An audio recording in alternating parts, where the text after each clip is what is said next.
going on, everybody, and welcome to the Monday edition of the Stochastic NHL Strategy Show.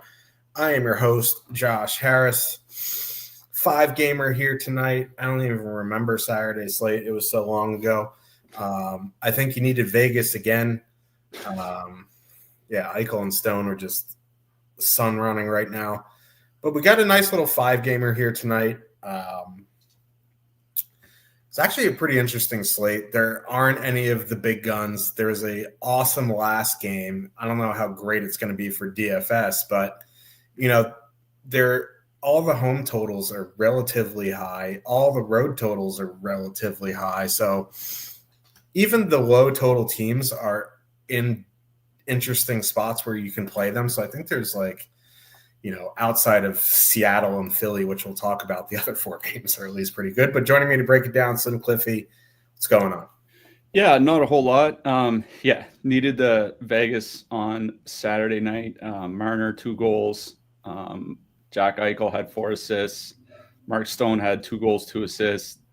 Penguins went busto. Tristan Jarry had the 31 save shutout. I think Crosby had a couple points, but other than that, they went busto. You needed Vegas.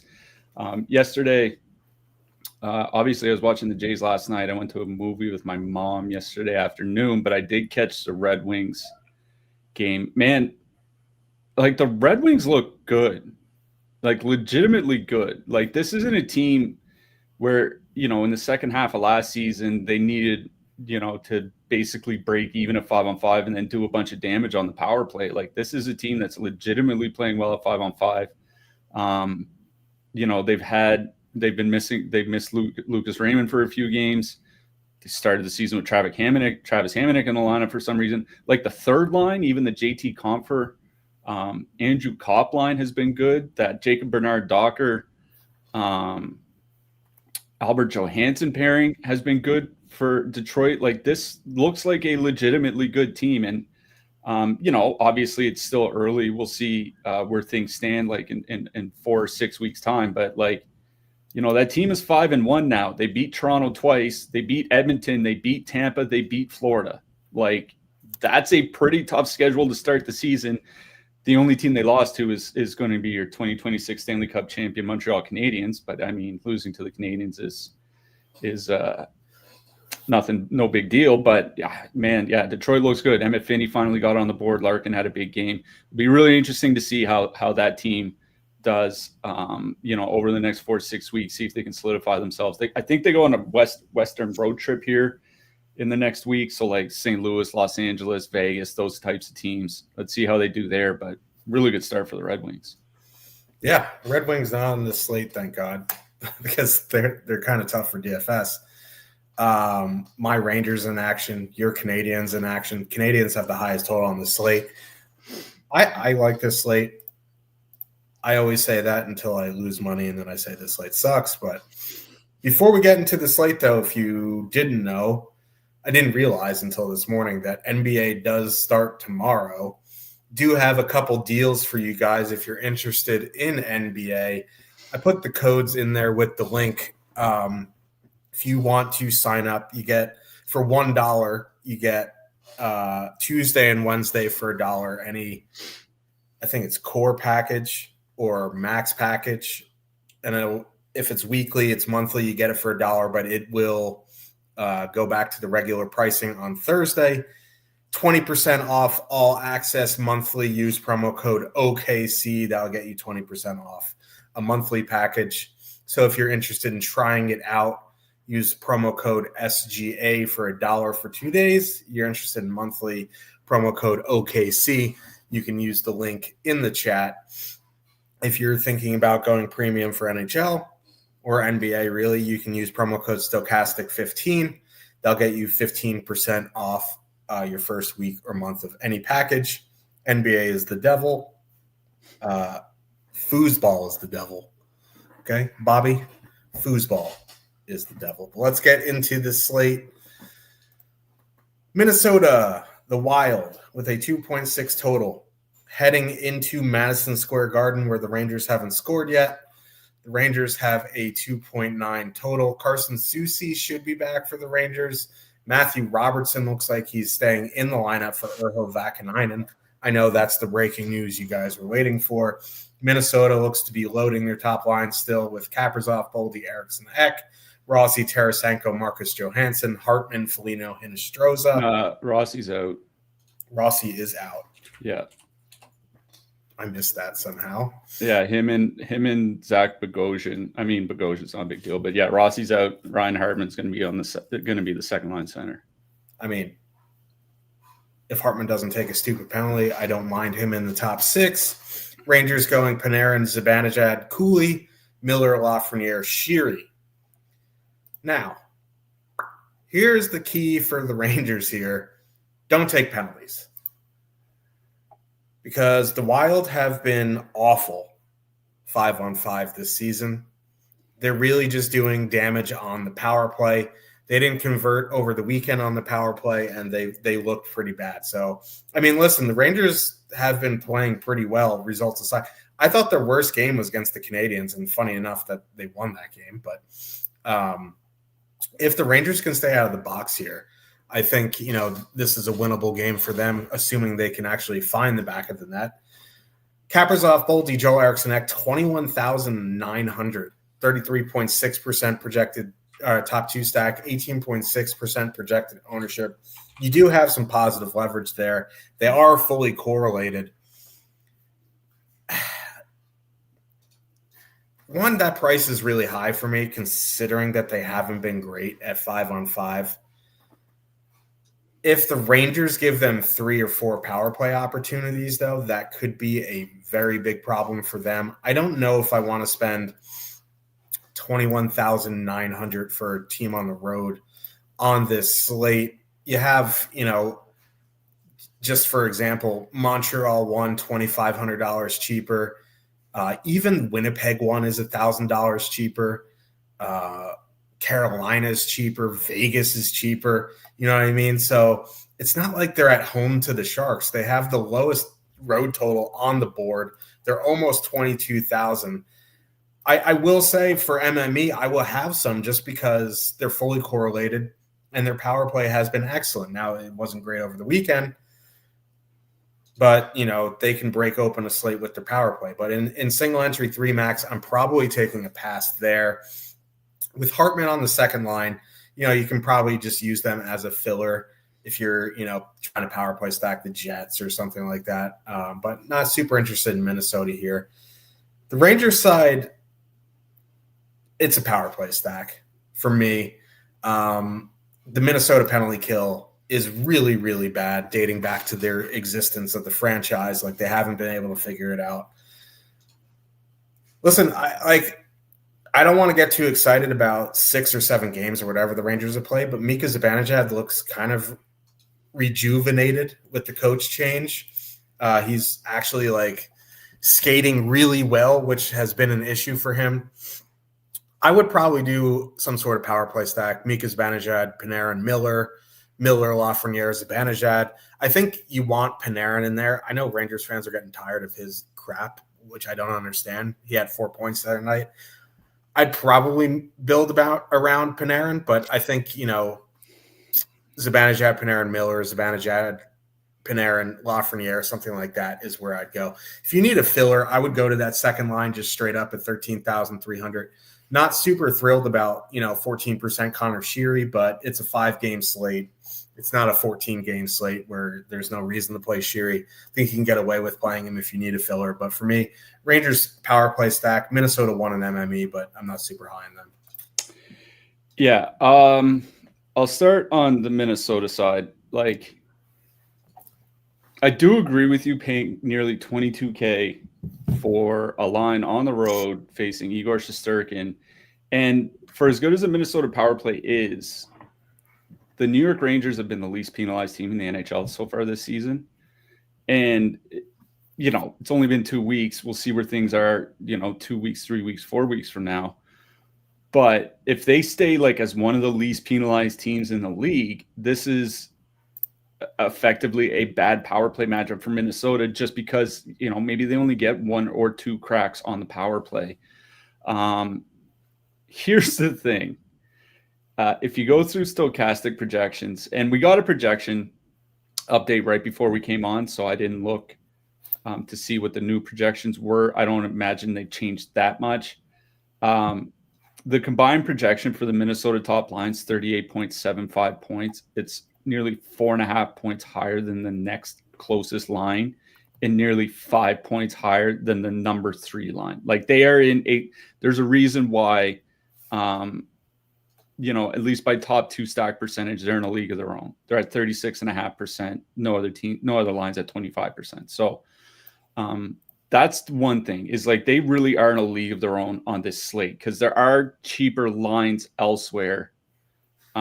Certainly of the expensive lines, there are other low owned lines, but this one has the highest projection and it's not even close. And with the injuries that they have, like with Rossi out now, and with that bottom 6 really not being all that good yet this year, like honestly, they have rookie Danila Yurov centering the 3rd line, Vinny Hinostroza, who's like the definition of NHL journeyman over the last 10 years, Ben Jones, Tyler Pitlick. Like that's not a good bottom 6. Like that top line, I feel fairly confident saying, unless this is a blowout one way or another, that top line's all going to play over 20 minutes. Maybe Kaprizov gets up to like 23 minutes, 24 minutes. You know what I mean? Like I do think they're going to get a ton of ice time. They're projecting the best. If this was like a 9 or 10 game slate, I would probably just move on from Minnesota. But like, I do think there are reasons to play them.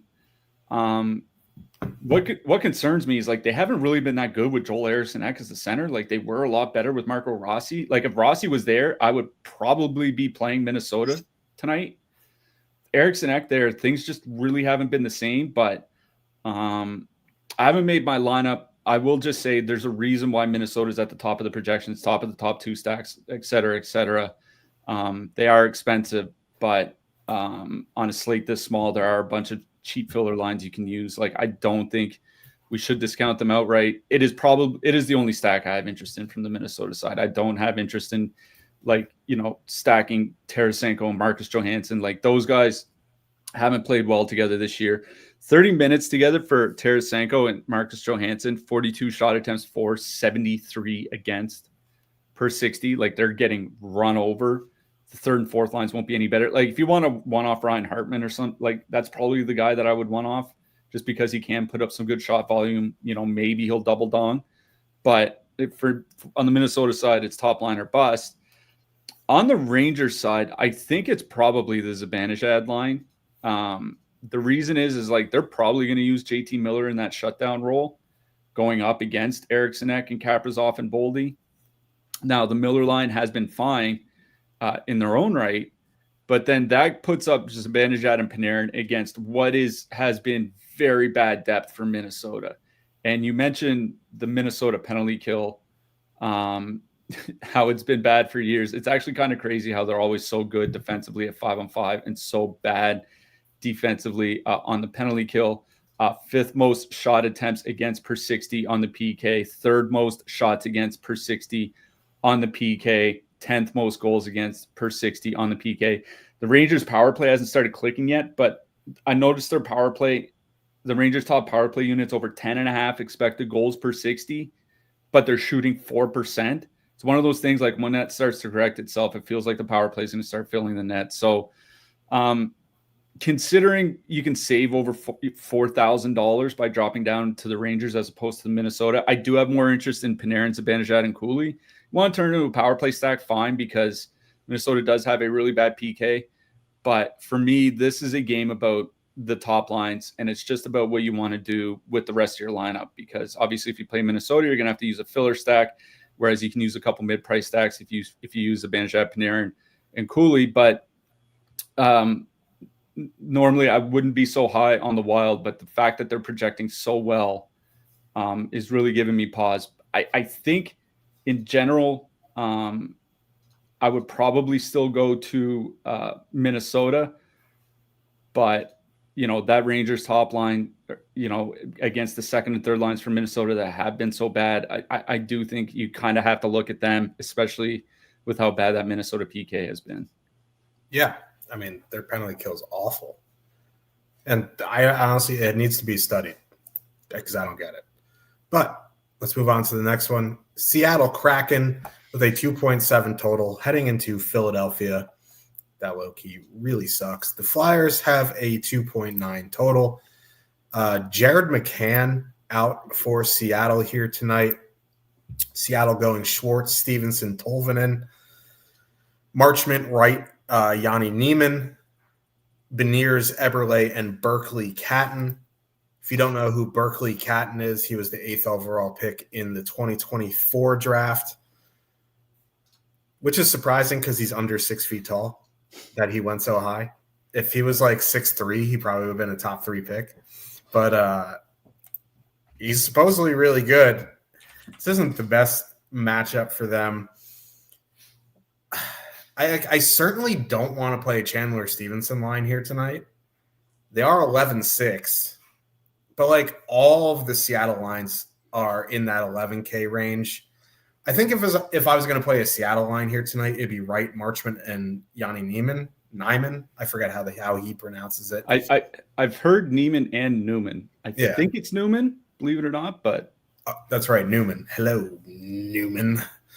But it would be that right line for me. If you want to, listen, Beniers and Eberle generally have decent numbers together. Most of that is with McCann. If you want to take a stab on Berkeley Catton, go for it. Like, I just don't really want to stack Seattle on this slate. But if you are in need of an 11K line, there's 3 of them for Seattle. So, go do your thing. I just don't want to stack a Stevenson line. So it would probably be the right line for me.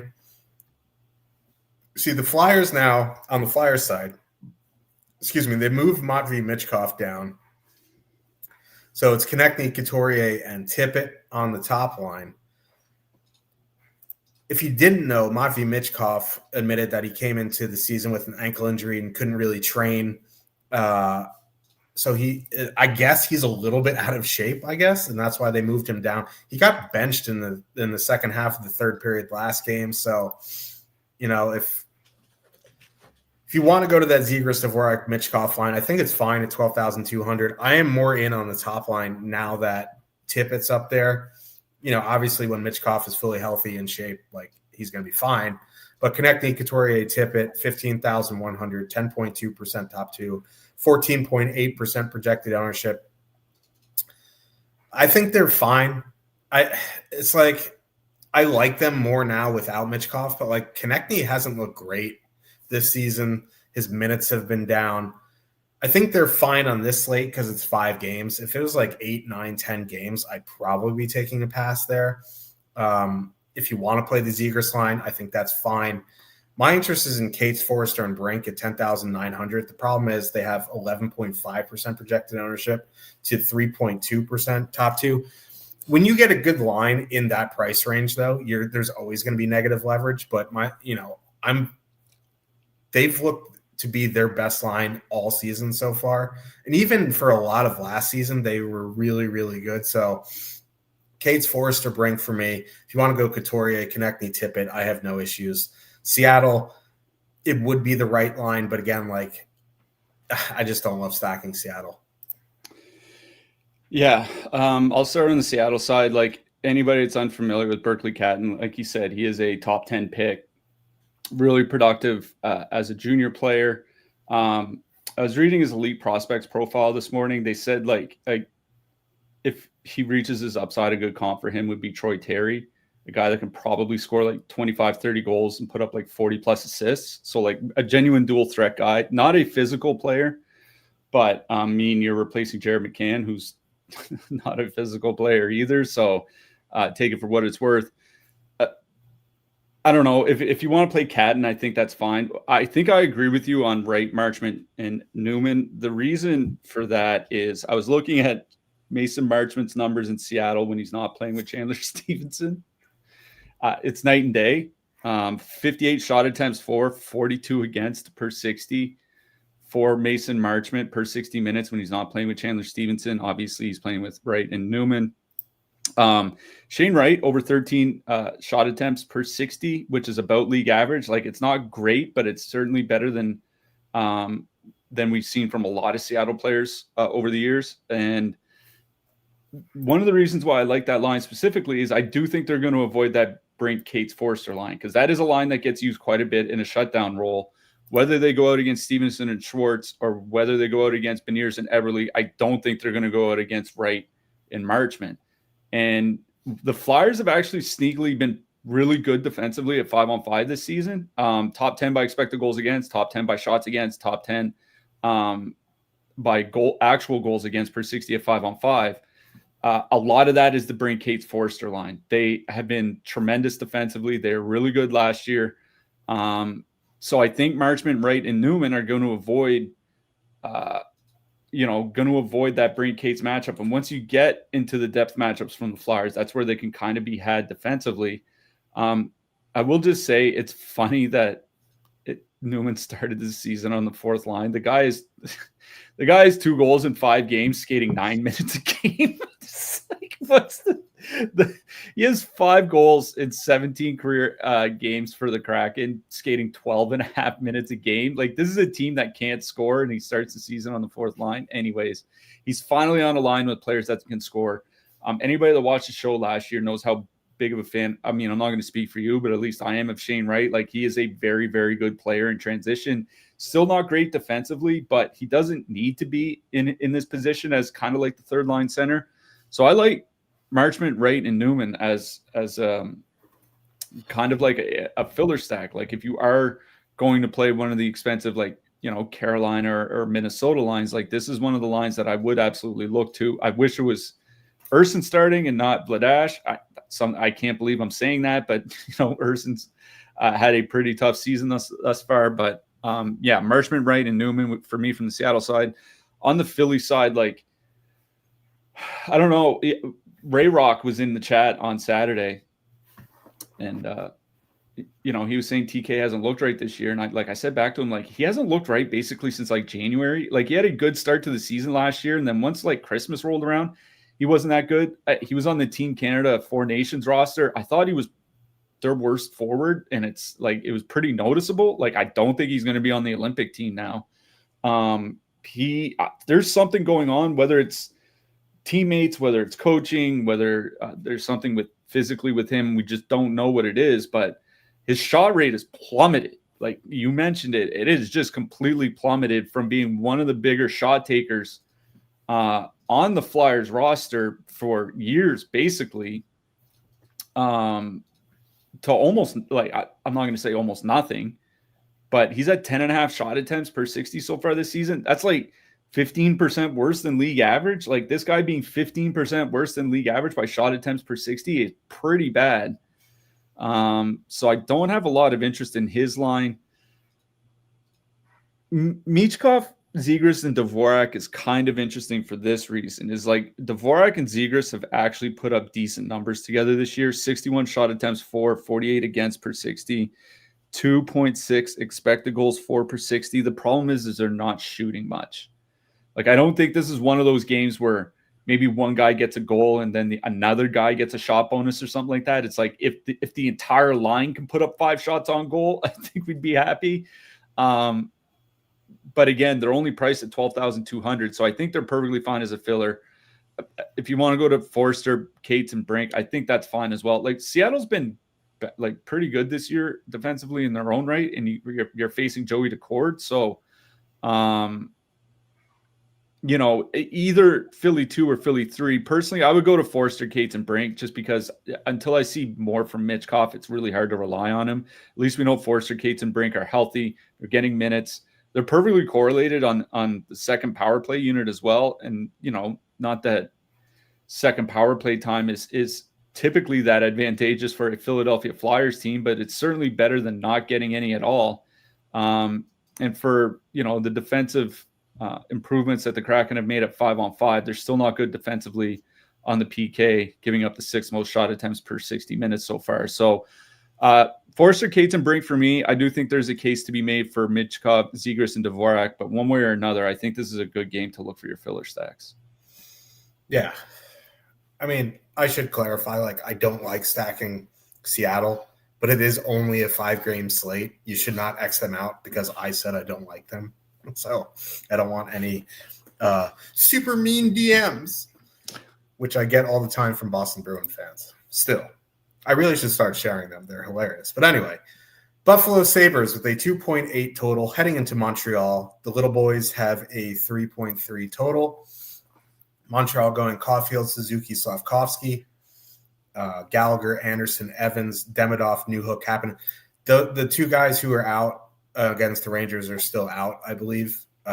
Kirby Dach and Patrick Laine. Obviously, Goulet is out for 4 to 6 weeks. Buffalo going Thompson, Benson, Kulik, Tuck, McLeod, Doan, Zucker, Quinn, Krebs. Now, I don't really like cherry picking stats here because Buffalo's only played 5 games. But I am going to mention it because it is worth noting, even though it's been only 5 games. 5-on-5 defensively by expected goals against, the Sabres are in the bottom 5 of the NHL.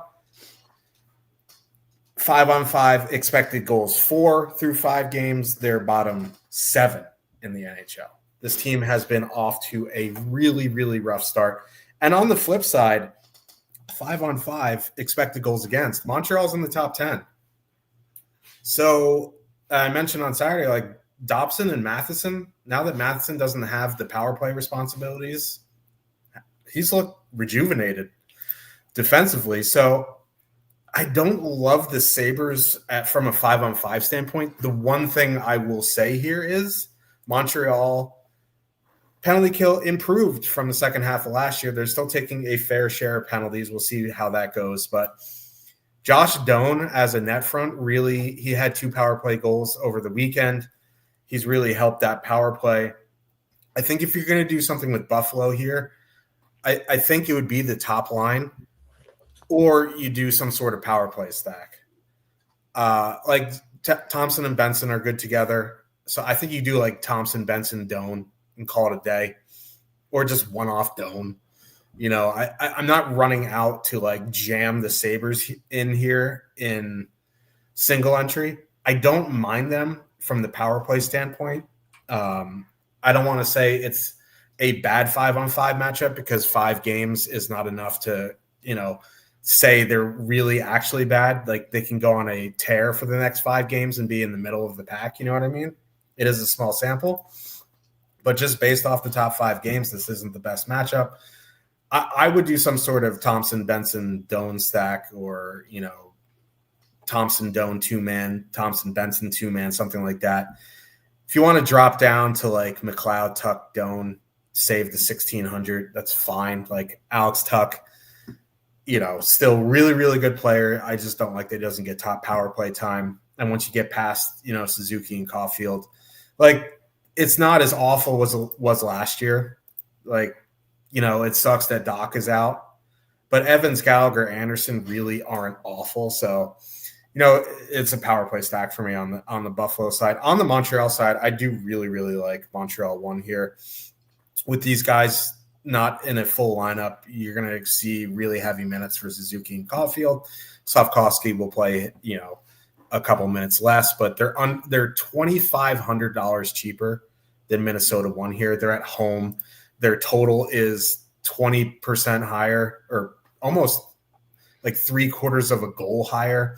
They're 22.6% top 2 stack, 19.2% projected ownership. This is a good 5-on-5 matchup. This is a good power play matchup. They're fully correlated.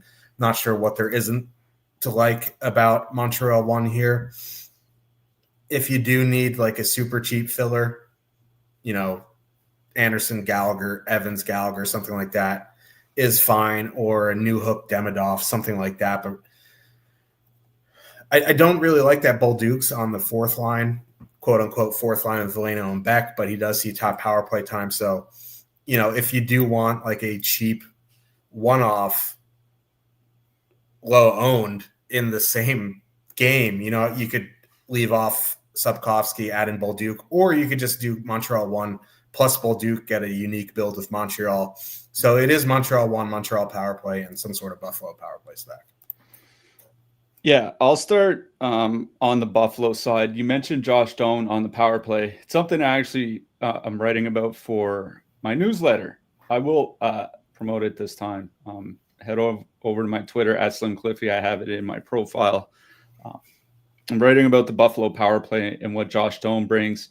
If you look at shot attempts per expected goal on the power play over the last 2 seasons, you can kind of figure out which guys are the net front, because a lot of expected goals numbers are driven by proximity to the net. So obviously guys banging rebounds and getting deflections and stuff like that, the net front guys won't have a ton of shot attempts, but they'll have high expected goals. So if you look at Josh Doan, he's in the same range as guys like Chris Kreider, Anders Lee, Oscar Sundqvist, Stefan Nason. Like, he's right in that group.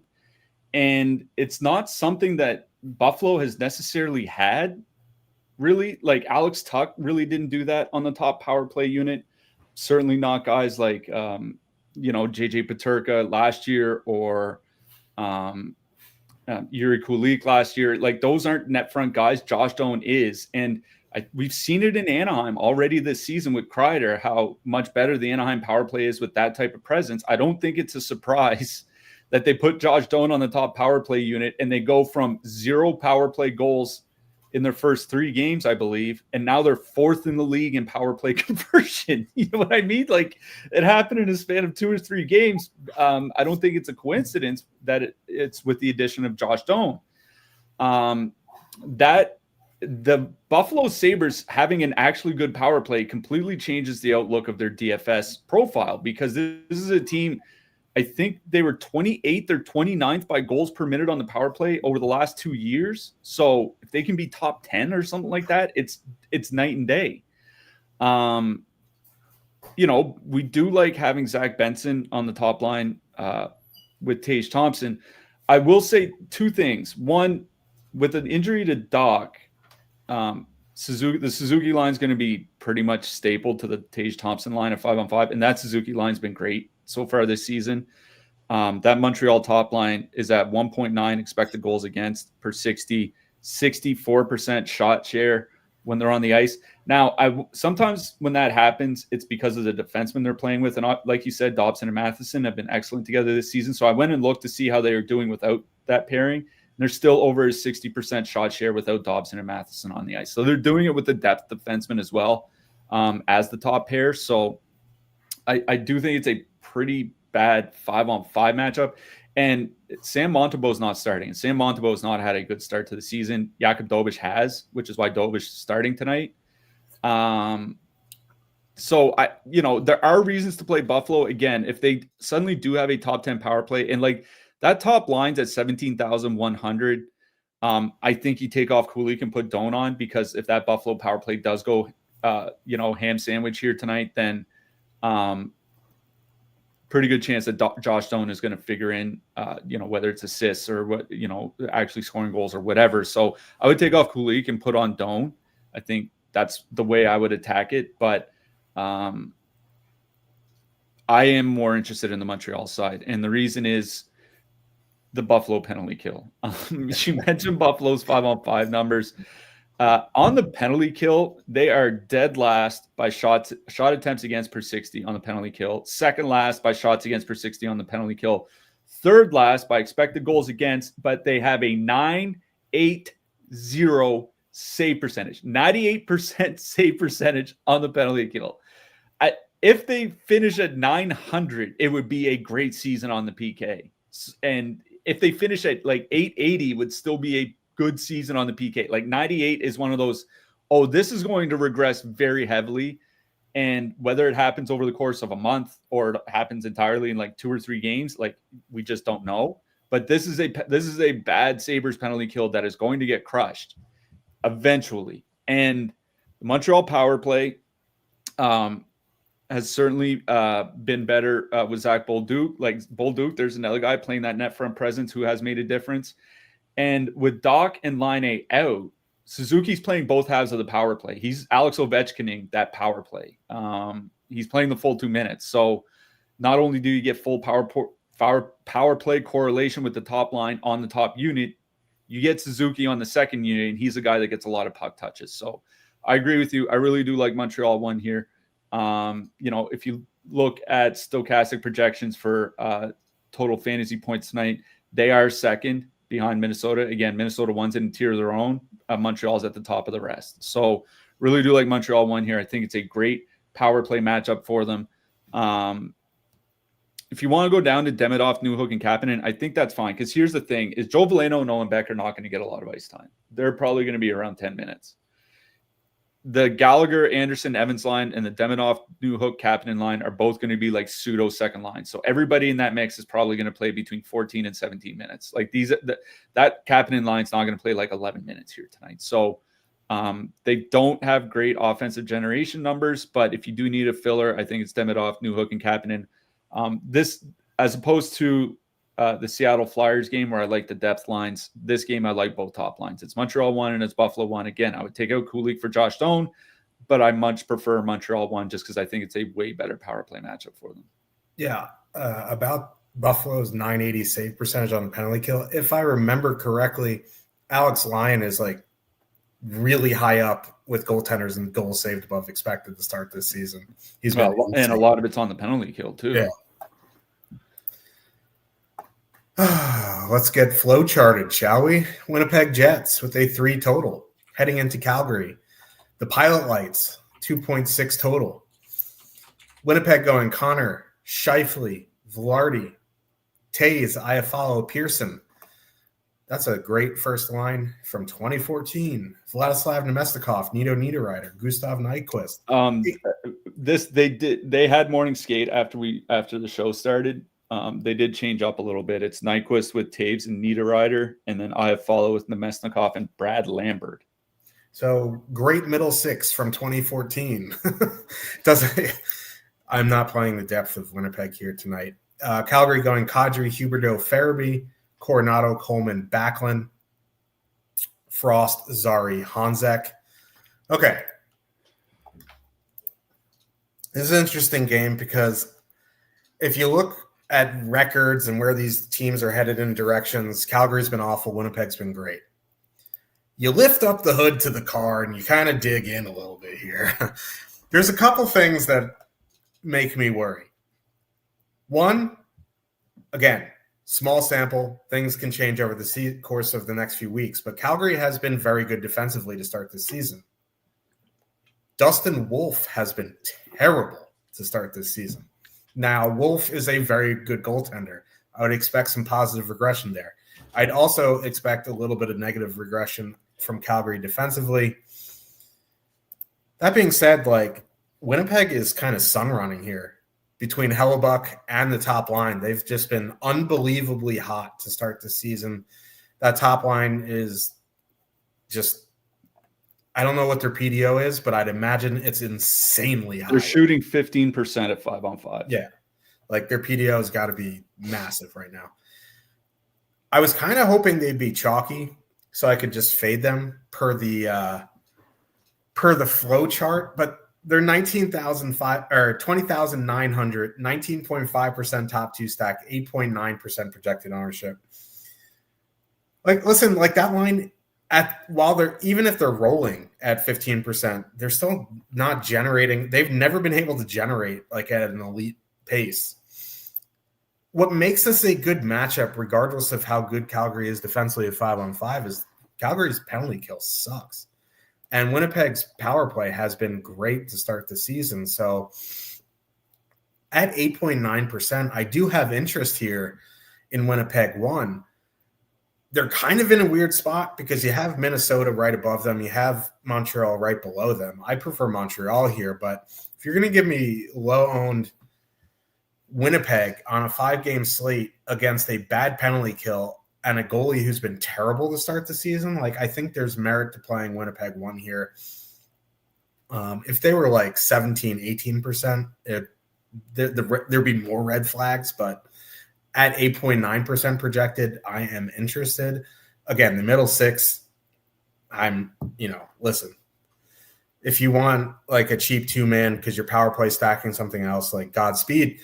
But there's ownership there. It's not like they're 1%. So I'm out on the middle six of Winnipeg.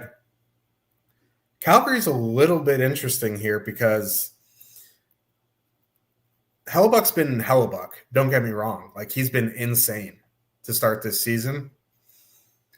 But with Dylan Sandberg out and Backlund and Coleman going out against top comp, that frees up Kadri, Huberdeau, and Farabee up against that middle six without Dylan Sandberg, and that is a big problem for the Jets.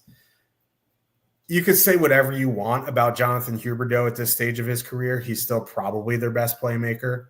Kadri with Farabee is always interesting to me. I think Kadri is the best center for Joel Farabee.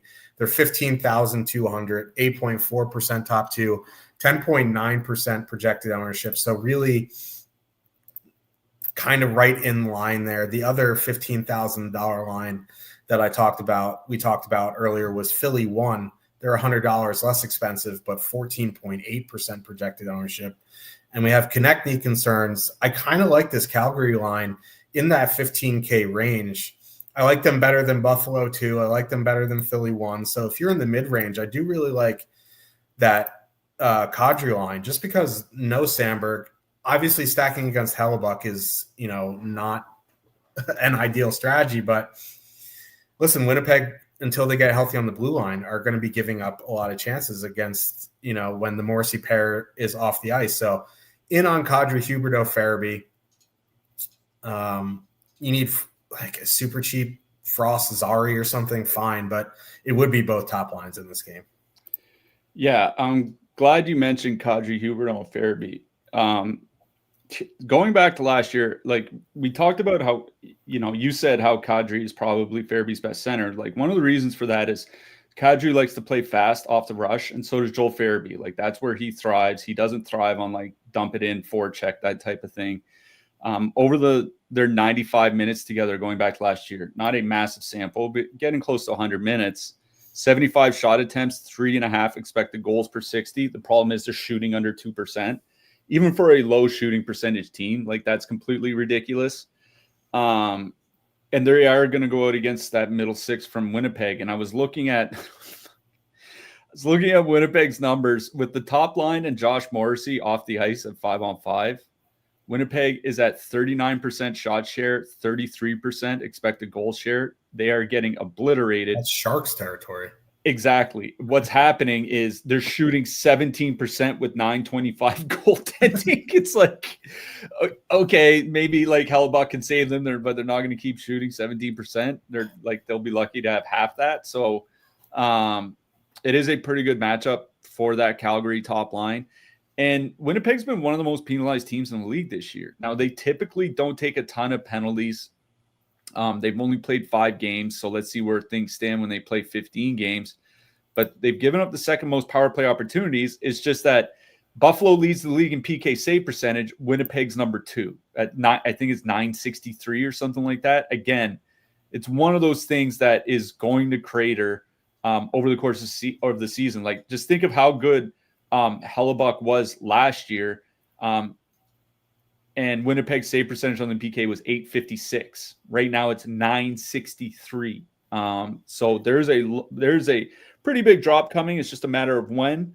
So if you are looking for those mid-price builds here tonight, like you're not going to be playing Minnesota, Carolina, Montreal, those types of things, I do think Calgary 1 is very much in play. If you want to dip to Coronado, Coleman, Backlund, I think that's fine.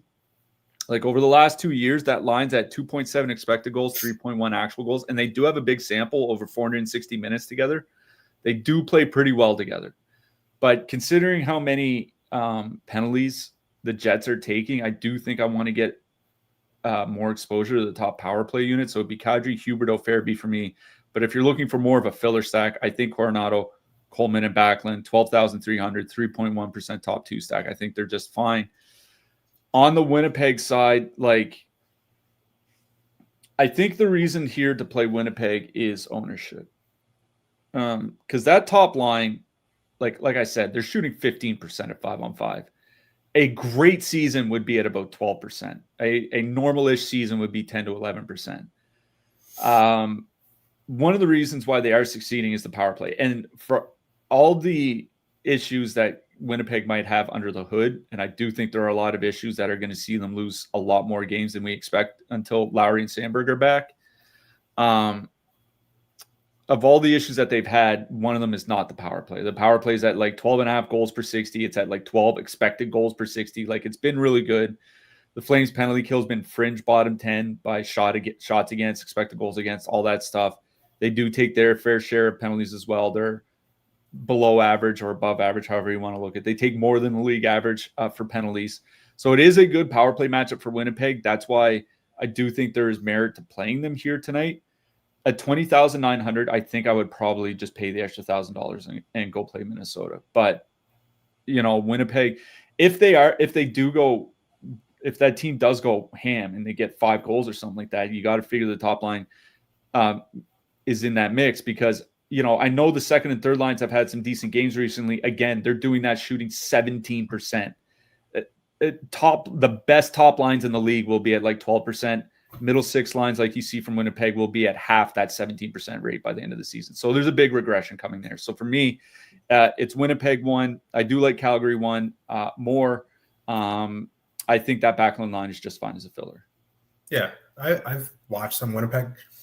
Taze actually looks pretty decent. Like, I didn't know what to expect with his skating. He actually looks pretty good. So that's nice to see. It's not that, when Lowry gets back, that middle six will be better. It's not. I honestly don't think the forwards are the problem. I think the problem is like, after that Morrissey-DeMello pairing without Dylan Sandberg, it's like, I don't know, like Neil Pionk is definitely not like a number 3 defenseman or a number 2 defenseman. You got the bottom pair of Hayden Fleury and Luke Schenn. Like, half that blue line is very bad. The good news for Luke Schenn is I'm sure the Leafs will trade a first-round pick for him at the deadline. So. Couldn't even make it through a show without taking a shot at the Leafs. I got to talk to my therapist about that. Carolina Hurricanes with a 3 total heading into Las Vegas. The Golden Knights have a 3.1. This is an awesome, awesome game. Too bad it's sandwiched around NFL football and Game 7 of the ALCS. That sucks, but, what can you do with NHL scheduling? Carolina going Jarvis, Aho, Ehlers, Stankov and Blake, Hall, Stahl, Martineau, Carrier, Svechnikov. Still on the fourth line with Jesperi Kotkaniemi. Great contract for him. Vegas going Eichel, Stone, Barbashev. They had morning skate after we got on the air. Mark Stone's not at morning skate. Brandon Saad's on the top line. Mark Stone's not on the power play either. They moved Shea Theodore back there, so I don't know if Stone's playing tonight. Interesting.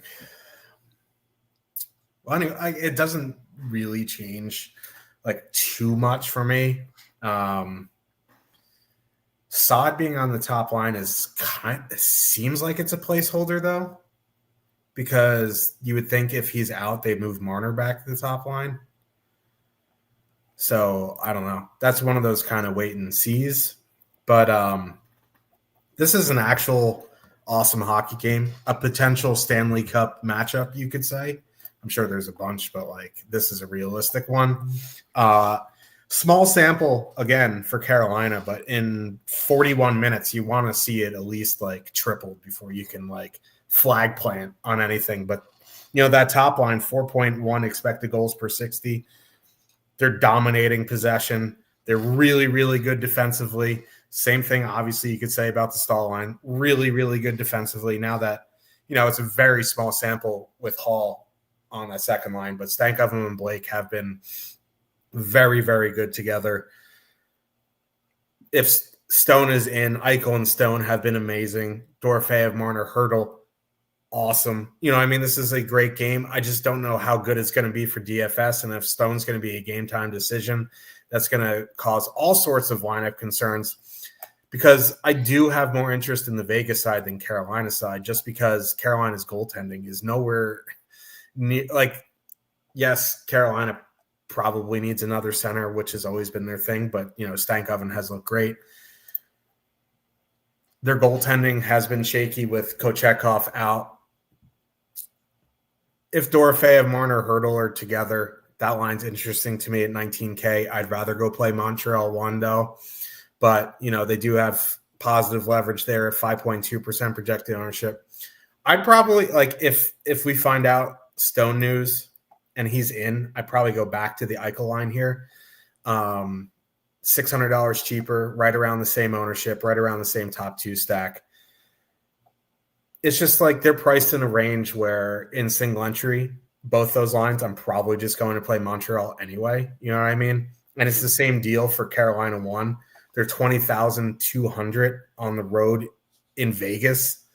As good as they've been, Montreal's in a better matchup. Minnesota 1's only $1,700 more. Winnipeg 1's only $700 more. So while this is an awesome game, I'm not sure how great it is for DFS. Stankov and Blake Hall at 13.3 is fine for me as well, just because of the price.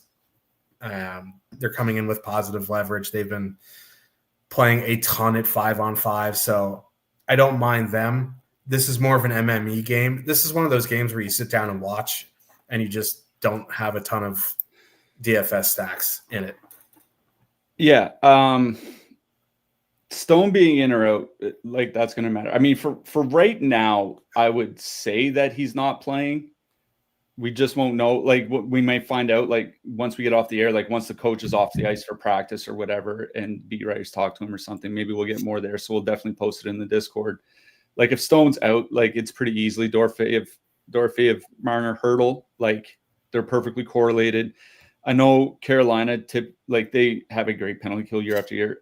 Their shot attempts against on the PK this year is at 67 per 60 minutes. It's just kind of absurd, actually.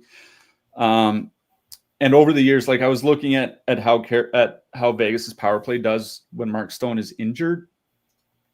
Still over 12 goals per 60 minutes. That's a high end top power play rate. So there no issues really about the power play. It'd be just, replacing Mark Stone with Brandon Saad. It's a pretty big downgrade at both ends of the ice. And I like Saad, but he's clearly not Mark Stone. So it's Dorofeyev, Marner, Hurdle. It is a tough matchup against Carolina. And like I said, the thing is they're faced, you're going to go up against a pretty good Carolina PK. Now, with no Jacob Slavin, it's if you're going to attack Carolina, it feels like a home game on a 5-game slate where the line is perfectly correlated at 19K and Jacob Slavin's not playing is the time to do it. You know what I mean? I think Carolina will still be just fine generally, depending how long Slavin is out, but they've looked really good without him as it is. The Kings put up a 3-spot on them a few days ago, and the Kings certainly are no Vegas Golden Knights. Let's just kind of think of it that way. I do have some interest in Dorofeyev, Marner, Hurdle, but a lot of that is related to ownership, right? Because you have the Panarin line about $1,000 cheaper. They're at 20% ownership. You have the Suzuki line, a few $100s more expensive. They're nearly 20% ownership. This Vegas line's at 5%. So I do think, if you want to avoid ownership, especially if you're playing a 5 max, maybe I'd have one of that Vegas trio. They do have a pretty good overall projection. I was looking earlier. I think now with Stone out, they'll have the 5th highest projection on the slate as a line. So it's not like they're projected for nothing. There is a reason why that line's still at 12.3 percent top 2 stack percentage, which is the 6th highest of any line here tonight. So I do have a little bit of interest in Vegas, in that Vegas line here. We'll see what the news is on Stone. Other than that, nothing else for me from Vegas. On the Carolina side, one problem is Carolina's not really doing anything on the power play. And they've been a little bit better with Jackson Blake, but certainly not at the highs that we've seen them at different times over the last couple of years. And Vegas doesn't take a lot of penalties. They were one of the least penalized teams in the league last year. I think they're the 4th least penalized team in the league this year. So if Carolina only gets a couple power play opportunities, all of a sudden, they're rolling their lines at 5-on-5. And it's how concentrated can the scoring get? So at 20,200, I think it's a pass. Like between Carolina 1, the Jarvis Aho Ehlers line, and Vegas 2, the Dorfield Marner Hurdle line, both are low single-digit ownership. I'd rather play Vegas. I'm going to be honest. Like if I play Carolina here tonight, I'm looking for one of their less expensive lines. Stankoven, Blake, and Hall, I think fits that perfectly at 13,300. If you want to go to Stahl, Martinook, Carrier, they, pretty high event this year on offense. 80 shot attempts, 3.4 expected goals per 60. Carrier over 19 shot attempts per 60 by himself. So, if you're playing Minnesota top line with an expensive defenseman or something, you need a really cheap line. I think Stahl's in play. But for me, it'd be Stankoven, Blake, and Hall. Again, Stankoven and Blake are getting a lot of even strength ice time. Stankoven and Blake, 3.8 expected goals per 60 so far this year. Blake is over 1.5 expected goals individually per 60 minutes. So I do like Stankoven, Blake, Hall the best on the Carolina side, but I think generally speaking, I prefer Vegas 2 in this game. Yeah. Let's talk about defensemen here. Top of the board, Rasmus Dahlin, Adam Fox, Josh Morrissey. I think Dahlin's the most interesting to me just because of the power play.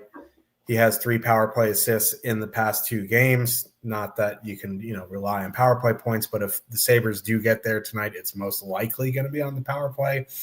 I do like Fox because it's a good power play matchup, but he's one of those guys that needs to hit the score sheet. He has 11 blocks on the season in 7 games. He's not going to maybe he has an outlier block bonus here tonight, but he really needs to hit the score sheet. Morrissey, kind of the same deal. Like if you're playing Winnipeg, I think you put him in there. So I don't know how much, betting on the Rangers to score at home. Their next goal will be their first, but I don't really love the top range here. I'll probably be living in the mid range on the cheap guys here tonight. What are you seeing? Yeah. Just one note on Fox. I found this interesting when I was going through the slate. He's at 15.7 shot attempts per 60 so far this year. Like you said, this isn't a guy that shoots a lot. His previous career high was last year under 12. Right now he's at 15.7 through 7 games. With a new coach, maybe he wants Fox shooting more. Fox does have 19 shots in 7 games. Like if he can put up 2.5 shots per game, changes his DFS profile, right? I mean, it's just 7 games. Today's game 8. Who knows? But I did find that interesting. But yeah, of the expensive defenseman, Rasmus Dahlin's at the top of the board by projections. For the guys 6K and above, he's also at the top of the board for points per dollar. So yeah, it would be Rasmus Dahlin, especially with the changes Buffalo has made to their power play. I do think there's some really nice options in the mid-price range. Vince Dunn. No Brandon Montour again for Seattle. I think Ryan Lindgren is out as well. Dunn played 27 minutes the other night against Toronto with no Montour. I know it was an overtime game, but he'd still be playing around 25 minutes.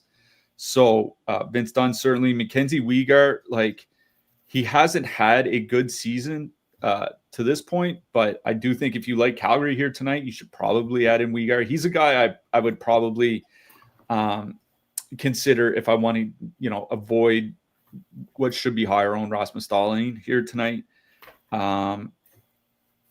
Mike Matheson, with Gouli out, Matheson's probably going to have to play 23, 24 minutes. I will say if you want to play Noah Dobson instead of Matheson, just because it is a really good power play matchup and Dobson does get those power play 2 minutes, I completely fine with that. Owen Power for Buffalo. Neil Pionk just for ice time. Rasmus Anderson from Calgary. Anytime he's under 5K, he's a guy that shoots and blocks. I always have interest in Anderson when he's under 5K. For the cheap guys, Sean Walker's at the top of the board for projections for guys under 4K, for defensemen under 4K. I think that makes a lot of sense. He leads them in ice time since Jacob Slavin went out. Braden Schneider from the Rangers, getting secondary power play time. Not a ton of it, but against a Minnesota penalty kill that's this bad, you really don't need a ton of power play time to get a goal. So don't mind Schneider. Braden McNabb, Bowen Byram. The trio of rookie defensemen, Bouillon, Zane Parade, Alexander Nikishin, obviously for William, it's all power play driven. He doesn't put up a lot of peripherals, but he's under 4K now. That's reasonably cheap. Zane Parake, earlier I was talking about shot attempts per expected goal created. He has one of the best rates for rookie defensemen in the league. Him and Alexander Nikishin, I think, are both in the top 3.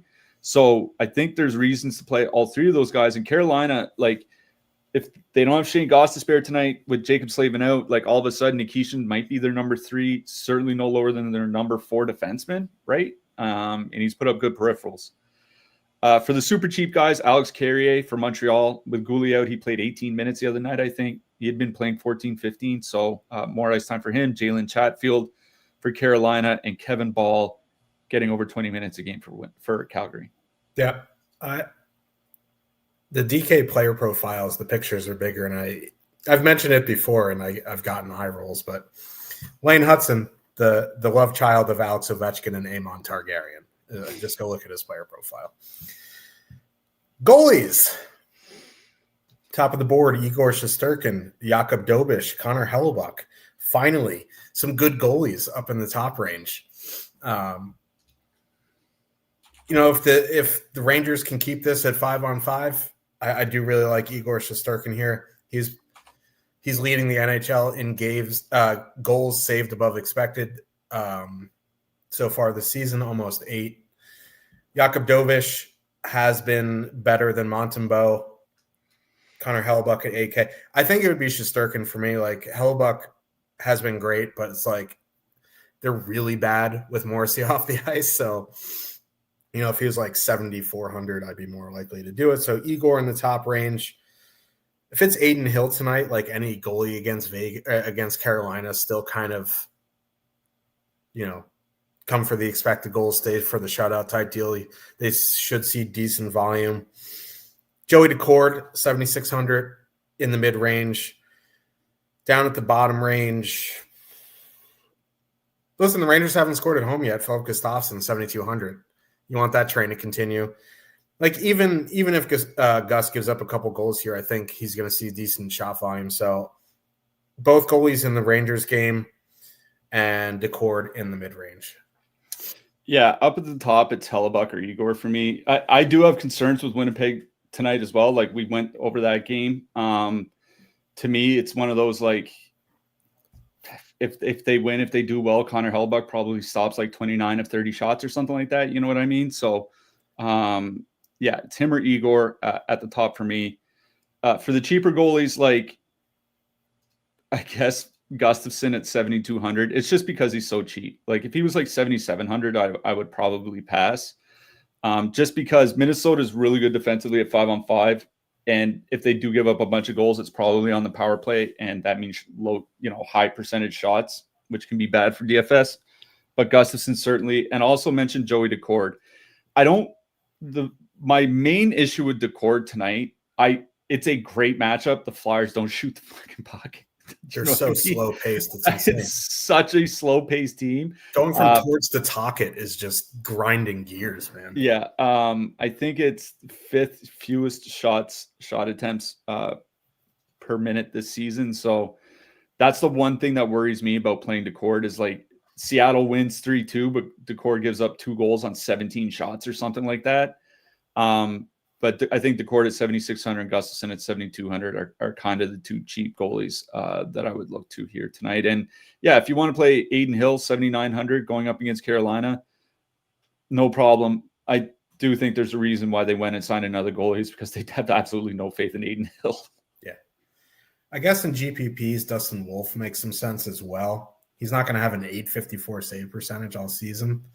Maybe it goes to 855 here tonight and you get, no, but like Winnipeg has issues. And if their top line, if their shooting percentage regresses, don't mind Wolf and GPP. Certainly would avoid him like the plague in cash. But we will be back tomorrow for, I'm assuming, a giant slate. I'm afraid to look because the NHL kind of goes like 427, 3, 412. But I think tomorrow's 9 or 10. It's not beautiful. Terrible. Oh, it's next Tuesday is the Frozen Frenzy, right? Whew. Next week's going to be fun. But yeah, we'll be back tomorrow, 1:30 p.m. Eastern. Who you liking for your hat trick pick? I wrote this down before the injury news, but I'm just going to stick with it anyway. I'm going with Jordan Eberle. Sure, why not? I feel like Kevin Costner's character in Draft Night, Khalil Mack, no matter what. I'm kind of Nazem Kadri, no matter what, tonight. So Kadri for me. All right. Go Flames. Yeah, that never backfires. But we'll be back tomorrow, 1:30 p.m. Eastern. Good luck, everybody, tonight. NBA starts tomorrow. We have those deals if you want to check those out. And good luck tonight. Go Blue Jays. Go Blue Jays.